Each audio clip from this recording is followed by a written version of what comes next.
Sir, মানুষ যখন কোনো সমস্যার ভুক্তভোগী হয় তখন সেই সমস্যার মূল্যায়নটা করে ওই ব্যক্তিই করে যেই ব্যক্তিটা সমস্যার সম্মুখীন হয়েছে। স্যার, তাহলে আমরা কেন অন্যের সমস্যাকে নিজের মনে করে এর সমাধানটা করি না? স্যার, আজকে যখন একটা শিশু ধর্ষণ হয় তখন সেই ধর্ষকের নিরাপত্তা দেওয়া হয়।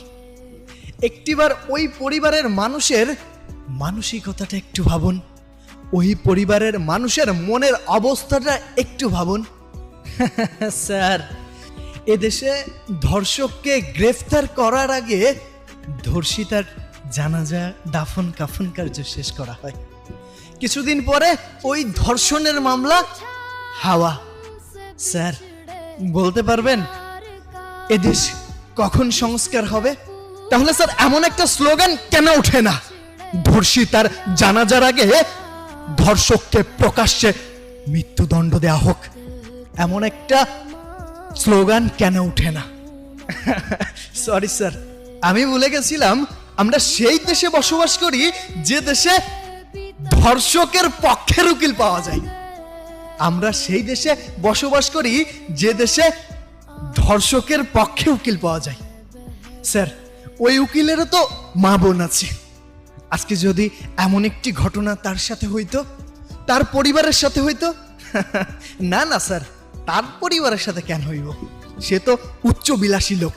আর এই ধর্ষণ, এই ধর্ষিতা, এগুলা তো স্যার এই মধ্যবিত্ত খেটে খাওয়া কামলা সাধারণ মানুষ, যাদের বিচার পাওয়ার মতো যোগ্যতা ক্ষমতা কিছুই নাই, তাদের সাথে হয় স্যার।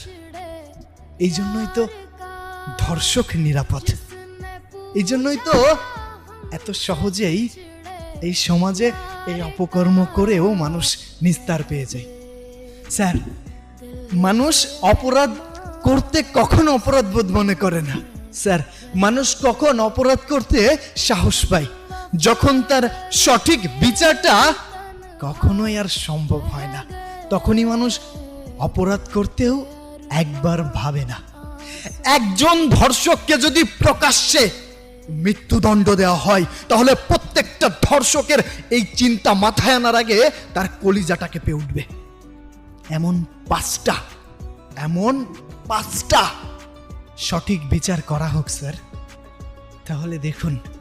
তাহলে দেখুন এদেশে কতটা মুক্তি পাওয়া যায়। এদেশে কত সাধারণ মানুষ নিশ্চিন্তে ঘুমাইতে পারে। স্যার, আপনি কি আপনার মা বোনকে নিয়ে নিরাপদ?